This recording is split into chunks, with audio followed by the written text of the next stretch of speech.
What is going on, everybody, man? King Recon here, and what better way to celebrate the 20th anniversary of the anime than with the episode of East Blue special finally out in the dub, man. When this special first came out, all I did was rave about it. It was just so well done, dude. With how everybody had like their own episodes, Sanji's portion, Zoro's portion, Nami's portion, Usopp's portion, Luffy's portion, the way everything was just split up. The animation, the art direction, it was fantastic. The music cues, and I can't wait to watch this, man. But the reason why I was really excited for this, and the reason why I am still excited for it, is because of this right here, man, the special features.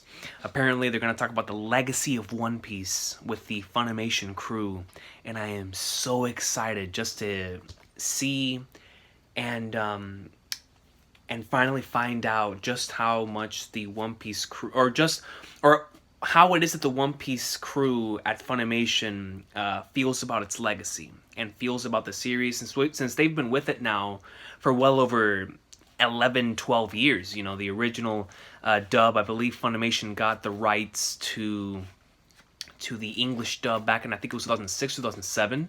So they've been with it for about 13 years now, and a couple years ago they did certain things like that where right at the time skip they went back and they were looking back at some of their favorite moments and whatnot. But with the 20th anniversary here, I do wonder what it is they're going to say, specifically the voice actors of the Straw Hats, because they've been there the longest, and of course Mike McFarlane, the director.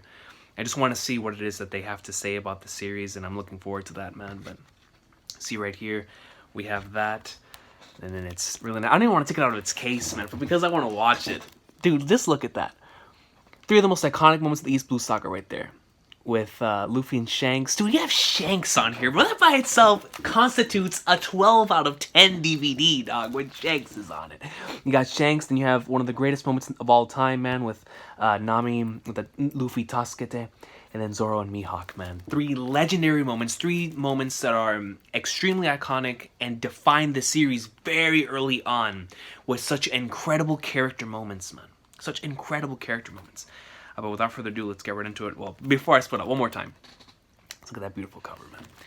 Let's go ahead and open this. But yeah, I've been super excited for this because with the 20th anniversary hanging around, it's always nice to just be able to look back and remember how it is that you got to this point, especially with how deep we are into the series at this point in time, especially as manga readers, and the certain events that are going down right now.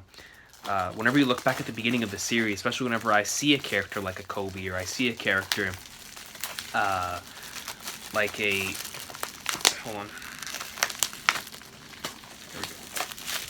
Whenever I see a character like a Mihawk, and everything that's sort of becoming relevant now, and then you remember where it is that we started, it's always great, man. And it truly makes you appreciate everything that's going down right now and the journey that it's taken up until this point. But special features, exclusive documentary featuring the English cast and the Funimation crew, dubbed for the first time ever, episode of East Blue. Experience the inspiring moments that launched Luffy and the first 4 members of his crew on their grand adventure to find the One Piece.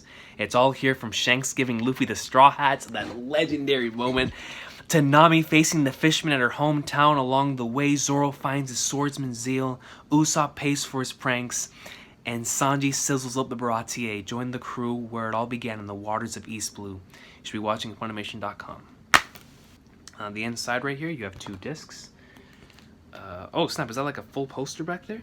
Then you got the TV special on the DVD and on the Blu-ray portion. Let me take these out. So, yo, this looks really nice like this. Just a poster, but an actual poster format rather than very small like that. You actually get to see it full. Looks really nice. Look forward to popping this in, man. Like I said, the special features is the main thing that I'm looking forward to seeing, man, because I've been following the dub for quite some time, and it's a dub that I'm pretty proud of.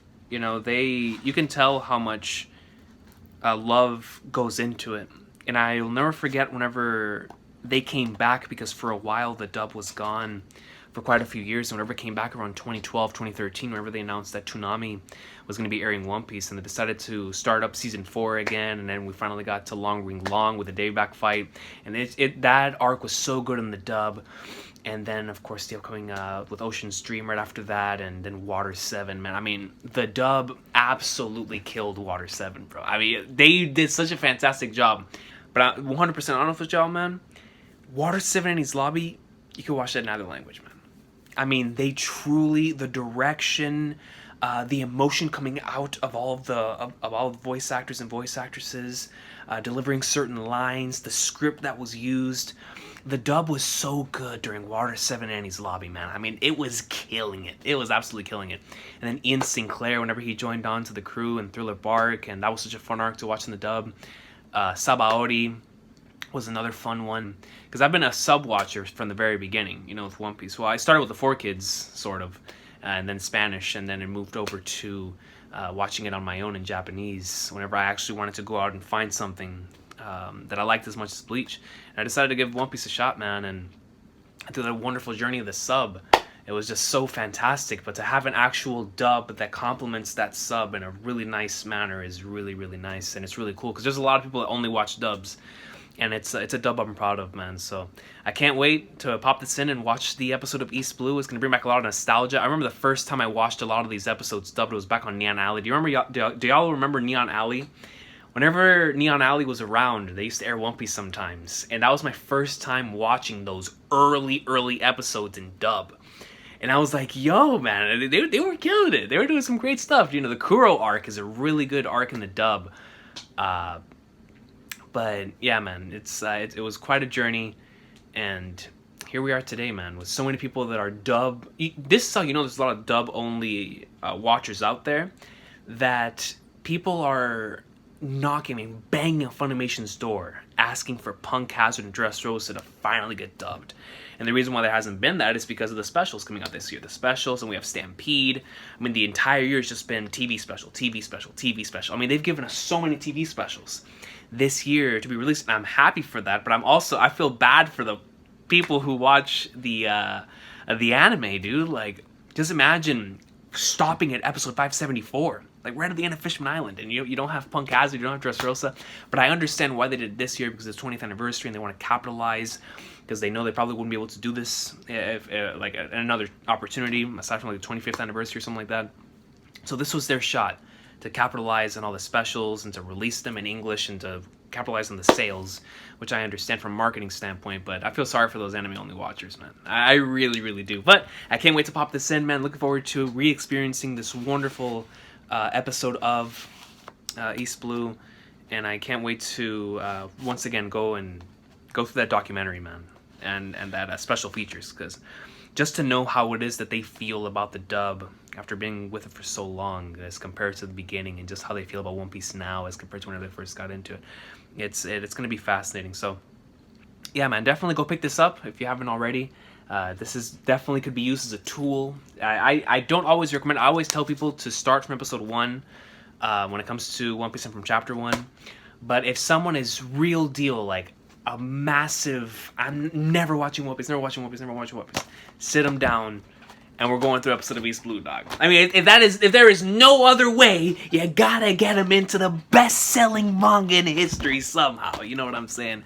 And this one's a really good one. So y'all have an awesome day, man. Take care. Cannot wait to go through this and go out and buy it, man. Highly recommended, dog. Y'all have a blessed one. One Piece greatness, man. East Blue, dog. People always talk about, you know, get to certain arc. I'm like, dog, we were tards from the moment Shanks showed up. You know what I'm saying? From the moment I saw the King Luffy, dog, I was like, nah, this is my series, bro.